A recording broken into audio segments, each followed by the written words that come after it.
भगवान श्री कृष्ण के कलयुगी अवतार खाटू श्याम जी करोड़ों लोगों के दिल में बसे हुए हैं। श्याम बाबा की एक झलक पाने के लिए श्रद्धालु कई किलोमीटर दूर से पैदल चलकर आते हैं। महाभारत की युद्ध भूमि में अपना शीश काटकर श्री कृष्ण जी को दान देने वाले बर्बरीक जी, जो कि राजस्थान के सीकर जिले के खाटू गांव में खाटू श्याम जी के नाम से जाने जाते हैं। श्याम बाबा के भव्य मंदिर में दर्शन करने के लिए हर दिन लाखों भक्त खाटू में आते हैं और जो भी भक्त पूरी आस्था के साथ यहाँ आते हैं, श्याम बाबा उनकी मनोकामनाएं पूरी करते हैं। कहते हैं कि जब आप हर जगह से हार जाए तो एक बार खाटू श्याम जी के मंदिर में जरूर आइए। यहाँ पर दर्शन करने से आपके सभी बिगड़े काम बन जाते हैं। जैसे जैसे कलयुग आगे बढ़ रहा है, वैसे ही श्याम बाबा के भक्त भी बढ़ते जा रहे हैं। जो कोई भी खाटू श्याम जी को दिल से अपना मान लेता है, खाटू नरेश उसके सारे कष्ट हर लेते हैं। तो खाटू श्याम जी के दर्शन करने के लिए आप आना चाहते हैं या आ रहे हैं तो आप खाटू कैसे पहुंच सकते हैं? मंदिर में दर्शन करने के बाद आप और कौन कौन से दर्शनीय स्थलों पर जा सकते हैं? साथ ही एक दिन में आप सालासर धाम में बालाजी के दर्शन करने के लिए किस तरह से जा सकते हैं? खाटू में रहने की और खाने पीने की क्या क्या सुविधा उपलब्ध है? आपका टोटल कितना खर्चा हो सकता है दर्शन और यात्रा में? आपको किन किन बातों का विशेष ध्यान रखना है? इस खाटू श्याम जी की यात्रा में आपको संपूर्ण जानकारी मिलने वाली है, तो वीडियो को बिना स्किप किए पूरा ज़रूर देखिए। चलिए हमारी यात्रा को शुरू करते हैं, लेकिन इससे पहले आप कमेंट में जय श्री श्याम ज़रूर लिखें। खाटू श्याम जी के मंदिर तक आने के लिए ट्रेन के माध्यम से सबसे पहले आपको रिंगस जंक्शन तक आना होगा। खाटू का सबसे नज़दीकी रेलवे स्टेशन रिंगस जंक्शन है, लेकिन अगर आपके यहाँ से रिंगस जंक्शन के लिए डायरेक्ट ट्रेन नहीं आती है तो आप जयपुर जंक्शन तक आ जाइए।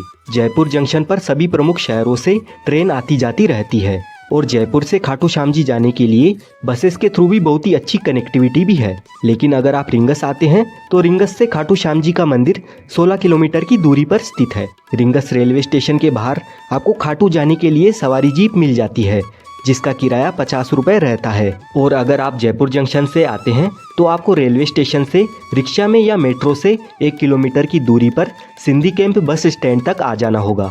यहाँ से आपको खाटू जाने के लिए राजस्थान रोडवेज की बसेस और प्राइवेट बसेस मिल जाएगी। यहाँ पर आप देख सकते हैं कि यह खाटू श्याम जी का प्लेटफॉर्म है। ये प्लेटफॉर्म उन यात्रियों के लिए स्पेशल बना हुआ है जो खाटू श्याम जी के लिए जाते हैं। इस बस स्टैंड के अंदर और बस स्टैंड के बाहर प्राइवेट और गवर्नमेंट की बसेस हर आधे से 1 घंटे में खाटू के लिए रवाना होती है। जयपुर से खाटू श्याम जी 80 किलोमीटर की दूरी पर है। खाटू जाने के लिए राजस्थान रोडवेज की बस का किराया 100 रुपये तक होता है। इसमें बदलाव होते रहते हैं और प्राइवेट बस में नॉन एसी बस का किराया 100 रुपये और एसी बस का किराया 120 रुपये का होता है। लगभग 2 घंटे का सफ़र तय करने के बाद हम खाटू श्याम जी के बस स्टैंड पर पहुंच जाते हैं और इस बस स्टैंड से खाटू श्याम जी का मंदिर मात्र 1 किलोमीटर की दूरी पर स्थित है। बस स्टैंड से बाहर आते ही सबसे पहले आपको ये वाला प्रवेश द्वार नजर आता है। इस द्वार को तोरण द्वार के नाम से जाना जाता है। यहाँ पर श्याम बाबा के भक्त नाचते गाते खूब इंजॉय करते हुए फाल्गुन महीने के मेले के दौरान 11 के दिन सभी भक्त निशान लेकर रिंगस से खाटू श्याम जी तक 18 किलोमीटर पैदल यात्रा करते हैं और इस तोरण द्वार के पास आकर श्याम बाबा को स्मरण करते हुए उनके दर्शन करने के लिए आगे मंदिर में जाते हैं।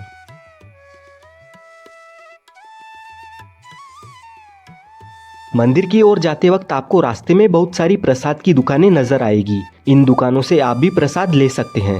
श्याम बाबा को मिश्री, पेड़ा, चूरमा और गुलाब के फूल प्रसाद के तौर पर अर्पण किए जाते हैं। खाटू श्याम जी के दर्शन करने से पहले सभी भक्त मंदिर के पास में बने इस श्याम कुंड में स्नान करने के बाद ही खाटू श्याम जी के दर्शन करने के लिए जाते हैं। ये कुंड मंदिर के रास्ते में ही आता है। प्राचीन मान्यताओं के अनुसार इस श्याम कुंड में स्नान करने से चर्म रोग भी ठीक हो जाता है। और यहाँ की एक और विशेष बात है, इस जगह पर पुराने जमाने में खेत हुआ करता था और यहाँ पर एक गाय आकर रोज अपने आप दूध दिया करती थी। जब लोगों को इस बात का पता चला तो यहाँ खुदाई की गई। तब 30 फीट नीचे महाभारत कालीन बर्बरीक जी का शीश प्राप्त हुआ। बाद में लोगों ने उस शीश को राजा रतन सिंह जी को सौंप दिया। उसके बाद कार्तिक माह की एकादशी को शीश मंदिर में सुशोभित किया गया, जिसे बाबा श्याम जी के जन्मदिन के रूप में मनाया जाता है। मूल मंदिर 1027 में रूप सिंह चौहान और उनकी पत्नी नर्मदा कंवर द्वारा बनवाया गया था। फाल्गुन माह के मेले के दौरान यहाँ पर करोड़ों की संख्या में श्रद्धालु आते हैं। इस दौरान आपको 30 से 35 किलोमीटर की लंबी रैली में पैदल गुजरकर मंदिर में प्रवेश मिलता है। इससे आप अंदाज़ा लगा सकते हैं कि बाबा श्याम के कितने भक्त मेले के समय आते हैं। यहाँ से कुछ दूर चलने के बाद हम मंदिर के बैरिकेड एरिया में पहुँच जाते हैं। अगर आप खाटू श्याम जी के दर्शन सबसे नज़दीक से और अच्छी तरह से करना चाहते हैं तो बैरिकेड में बनी हुई सबसे पहली वाली लाइन में आपको जाना होगा। अगर आपकी किस्मत अच्छी रही तो आपको बाबा के दर्शन नज़दीक से मिल जाएंगे। महाभारत काल में वनवास के दौरान जब पांडव अपनी जान बचाते हुए जंगलों में भटक रहे थे, तब महाबली भीम का सामना हिडिंबा से हुआ। हिडिंबा ने भीम के एक पुत्र घटोत्कच को जन्म दिया। घटोत्कच और उनकी पत्नी अहिलावती से बर्बरीक पुत्र हुआ। बर्बरीक बचपन से ही वीर योद्धा थे।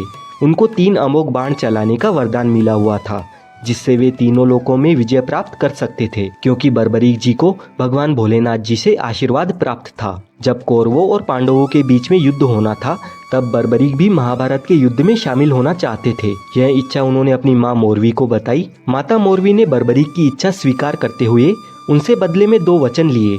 पहला, आप हारे का सहारा बनोगे। दूसरा, आपसे कोई दान मांगेगा तो आप मना नहीं करोगे। बर्बरीक दुनिया के सर्वश्रेष्ठ धनुर्धर थे। बर्बरीक के लिए 3 बाण ही काफी थे, जिसके बल पर वे कौरवों और पांडवों की पूरी सेना को समाप्त कर सकते थे। युद्ध के मैदान में भीम पौत्र बर्बरीक दोनों खेमों के मध्य बिंदु एक पीपल के वृक्ष के नीचे खड़े हो गए और यह घोषणा कर डाली कि उस पक्ष की तरफ से लड़ूंगा जो हार रहा होगा। बर्बरीक की इस घोषणा से कृष्ण चिंतित हो गए। भीम के पुत्र बर्बरीक के समक्ष जब अर्जुन तथा भगवान श्री कृष्ण उसकी वीरता का चमत्कार देखने के लिए उपस्थित हुए, तब बर्बरीक ने अपनी वीरता का छोटा सा नमूना मात्र ही दिखाया। कृष्ण ने कहा कि यह जो वृक्ष है, इसके सारे पत्तों को एक ही तीर से छेद दो तो मैं मान जाऊंगा। बर्बरीक ने आज्ञा लेकर तीर को वृक्ष की ओर छोड़ दिया। जब तीर एक एक करके सारे पत्तों को छेदता जा रहा था, उसी दौरान एक पत्ता टूटकर नीचे गिर पड़ा। कृष्ण ने उस पत्ते पर यह सोचकर पैर रखकर उसे छुपा लिया कि यह छेद होने से बच जाएगा, लेकिन सभी पत्तों को छेदता हुआ वह तीर कृष्ण के पैरों के पास आकर रुक गया। तब बर्बरीक ने कहा कि प्रभु, आपके पैर के नीचे एक पत्ता दबा है, कृपया पैर हटा लीजिए, क्योंकि मैंने तीर को सिर्फ पत्तों को छेदने की आज्ञा दे रखी है, आपके पैर को छेदने की नहीं। भगवान श्री कृष्ण यह जानते थे कि बर्बरीक हारने वाले का साथ देगा। यदि कौरव हारते हुए नजर आए तो फिर पांडवों के लिए संकट खड़ा हो जाएगा, और यदि जब पांडव बर्बरीक के सामने हारते नजर आए तो फिर वह पांडवों का साथ देगा। इस तरह वह दोनों ओर की सेना को एक ही तीर से खत्म कर देगा। तब भगवान श्री कृष्ण ब्राह्मण का भेष बनाकर सुबह बर्बरीक के शिविर के द्वार पर पहुंच गए और दान मांगने लगे। बर्बरीक ने कहा, मांगो ब्राह्मण, क्या चाहिए? ब्राह्मण रूपी कृष्ण ने कहा कि तुम दे न सकोगे, लेकिन बर्बरीक कृष्ण के जाल में फंस गए और कृष्ण ने उससे उसका शीश मांग लिया। फिर बर्बरीक ने हंसी खुशी अपना शीश दान दे दिया।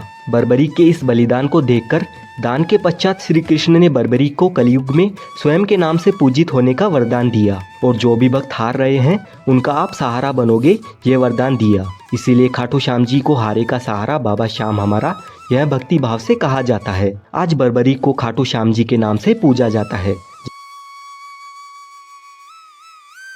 जहाँ कृष्ण ने उनका शीश रखा था, उस स्थान का नाम खाटू है।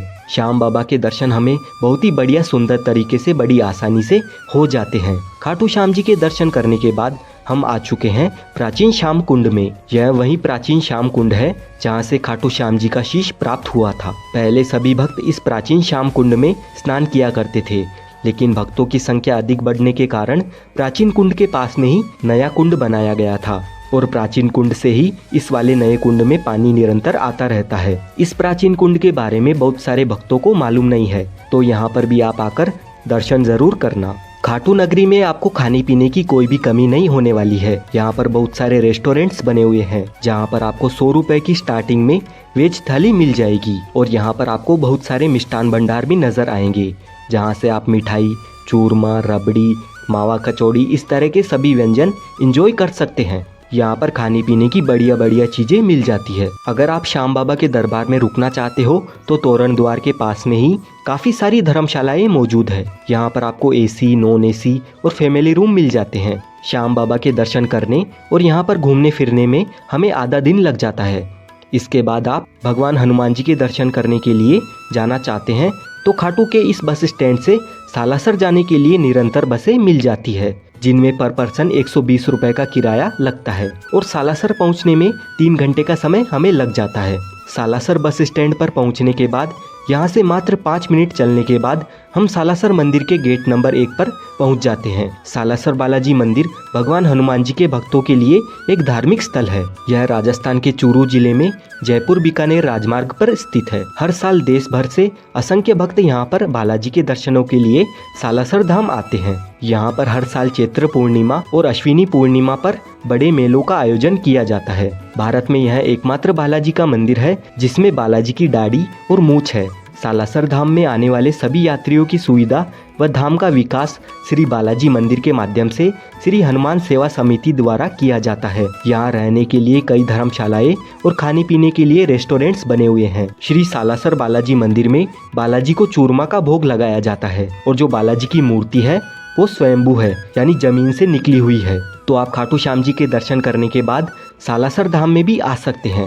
ये मंदिर भी काफी भव्य और दिव्य है। यहाँ पर बालाजी आपकी सारी मनोकामनाएं पूरी करते हैं। अगर आप खाटू श्याम जी की यात्रा एक ही दिन में करते हैं तो आपको 500 रुपए से लेकर 600 रुपए तक का खर्चा आ सकता है। वहीं अगर आप होटल लेकर रुकते हैं तो आपका 1000 रुपए से लेकर 1500 रुपए तक का खर्चा आ सकता है।